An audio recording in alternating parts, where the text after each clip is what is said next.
On Spotlight, ang pagiging sweet and supportive ng ex-couple na sina Max Collins at Pancho Magno sa isa't isa online. Tanong ng mga netizens, may ibig sabihin kaya ito? May report si Nelson Canlas. Interaction ni na Max Collins at Pancho Magno sa Instagram.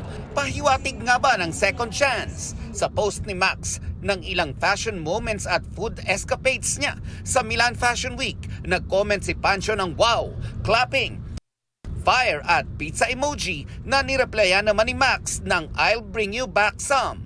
Sa post naman ni Pancho kasama ang kanilang anak, nag-iwan ng comment si Max ng My Cuties. Nitong April, inamin ng dalawang pinag-uusapan na nila ang divorce.